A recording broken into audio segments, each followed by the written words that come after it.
নমস্কার বন্ধুরা, গানে গানে রান্নার চ্যানেলে সবাইকে স্বাগত। আর আমি আজকের আপনাদের এরকম শাক ভাজা দেখাবো, কলমি শাক।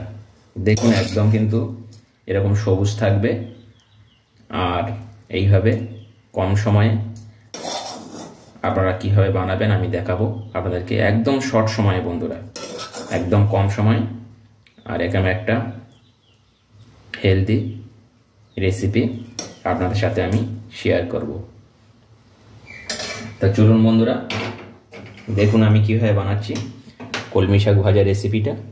দেখুন এইরকম একদম ফাটাফাটি বন্ধুরা। আমি আজকের আপনাদের সাথে কলমি শাকের একটা রেসিপি শেয়ার করব।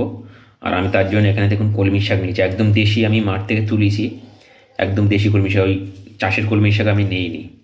দেখুন একদম ছোট ছোট পাতা, এরকম দেখতে অত ফ্রেশ নয়, কিন্তু এগুলো দেশি, একদম খেতে খুব টেস্টফুল হয় এগুলো। আর বাজারে যেগুলো কিনে, যেগুলো চাষের সার দেওয়া। তো যাই হোক, এই কলমি শাকগুলো আমি এখন ভালো করে ধুয়ে কেটে নেব। দেখুন এরকম বেছে নিয়েছি, আমি অলরেডি বেছে নিয়েছি। তো আমি এখন কেটে নেব এইগুলো ভালো করে। বন্ধুরা আমি একদম কুচিয়ে নিয়েছি কলমি শাকটা, আপনারা যেমন কুচাতে পারবেন সেইভাবে কুচিয়ে নেবেন।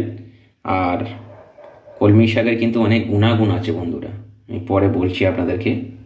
এটা খাওয়া খুবই জরুরি, খুবই প্রয়োজন, অন্তত সপ্তাহে 2 দিন খাওয়া অন্তত প্রয়োজন। তা চলুন বন্ধুরা শুরু করি। তেলটা গরম হয়ে গেছে, আমি শুকনো লঙ্কা দেবো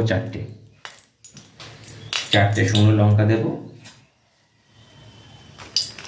দিয়ে লঙ্কাটা একটু ভেজে নেব। লঙ্কাটা একটু ভেজে নিলে লঙ্কার যে গন্ধটা সেটা দারুণ লাগে বন্ধুরা। এই শুকনো লঙ্কা দিয়ে রান্নাটা করবেন, তাহলে একটা শাকের একটা গন্ধ পাবেন। আর বন্ধুরা আমি এখানে কয়েক টুকরো রসুন কুচো করে রেখেছিলাম, রসুনটা দিয়ে দিলাম।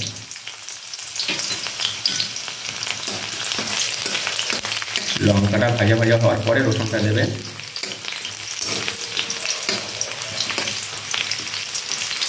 রসুনটাও 2 মিনিটের মতন একটু ভেজে নেব। নিয়ে বন্ধুরা আমি দেব কালো জিরে। এখানে কালো জিরেটা আমি পরে দিচ্ছি, আগে দিলাম না, এখানে বেশি পুড়ে যাবে।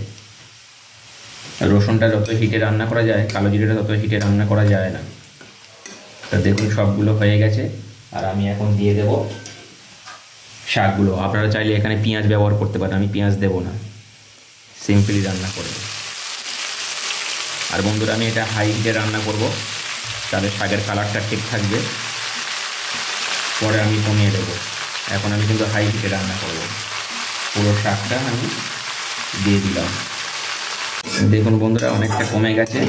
আর আপনারা কিন্তু একদম হিট কমাবেন না, হিট দিয়ে রান্না করবেন, তাহলে দেখবেন কালারটাও ঠিক থাকবে। দেখেছেন কালারটাও ঠিক থাকবে এরকম। তো বন্ধুরা আমি এখন একটু লবণ দেব, বেশি লবণ দেব না, শাক কমে যাবে। তো অল্প করে লবণ দিলাম, একদম জাস্ট একটু হলুদ দেবো, একদম অল্প একটু হলুদ দেবো বন্ধুরা, জাস্ট শাকের গন্ধটা কাটানোর জন্য অল্প করে একটু হলুদ দেবো।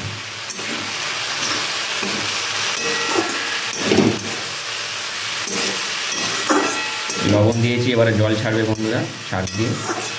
আর এইভাবে আপনারা কলমি শাক রান্না করে নিতে পারেন বন্ধুরা, খেতে খুবই ভালো লাগে। অন্তত সপ্তাহে 2-3 দিন খাওয়া আমাদের জন্য খুবই প্রয়োজন।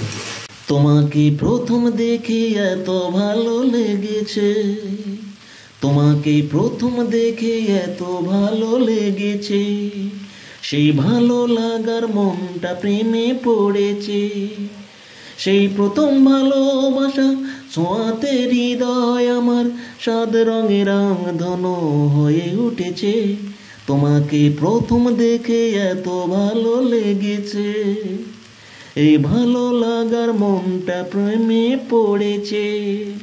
সত্যি বন্ধুরা, ভালো লাগলে তো প্রেমে পড়া যায় না। তো এদিকে প্রেমে পড়তে পড়তে আমার শাকটা অলরেডি ভাজা হয়ে গেছে। দেখুন একদম সবুজ হয়ে আছে। দেখুন আমি ঢাকা দিইনি, ঢাকা চাপা কিছু দিইনি, এমনি এইভাবে ভাজলাম। আর এইভাবে ভাজলে কী হবে, কালারটা ঠিক থাকবে একদম। দেখুন বন্ধুরা সবুজ হয়ে আছে একদম। আর যখন আপনি ঢাকা দিয়ে ভাজবেন তখন এই কালারটা একটু ফ্যাট হয়ে যাবে, তো বন্ধুরা একদম রেডি হয়ে গেছে, আমি এখন নামিয়ে নেব। আর নামানোর আগে বন্ধুরা আমি একটু এখানে দেব একটু জিরে পাউডার দেব, অল্প একটু, একদম অল্প করে। তাহলে দেখবেন বন্ধুরা সবসময় আপনারা একটু জিরে পাউডার দিয়ে একটু নামিয়ে নেবেন ভেজে, তাহলে দেখবেন ফাটাফাটি লাগবে খেতে। তো এইভাবে একটু জিরে গুঁড়ো দিয়ে আপনারা নামিয়ে নেবেন। আপনারা এইভাবে বানিয়ে দেখুন বন্ধুরা, নামানোর আগে একটু জিরে গুঁড়ো দেবেন, তাহলে দেখবেন ফাটাফাটি একদম। তো রেডি হয়ে গেছে বন্ধুরা, আমি নামিয়ে নেব। আর বন্ধুরা আমার রেসিপিগুলো কেমন লাগছে প্লিজ আমাকে কমেন্টের মাধ্যমে জানাবেন। আর নতুন বন্ধু হলে প্লিজ সাবস্ক্রাইব করে পাশে থেকে যাবেন, আমিও আপনার পাশে সবসময় থাকবো। আমি প্রত্যেকটা বন্ধুর পাশে থাকি। আর বন্ধুরা দেখার আগে একটা লাইক করবেন, প্লিজ একটা লাইক করে দেখুন ভিডিওটা। তো বাই বাই, আবার দেখা হবে নেক্সট রেসিপি নিয়ে। সবাই ভালো থাকবেন, সুস্থ থাকবেন, বাই বাই।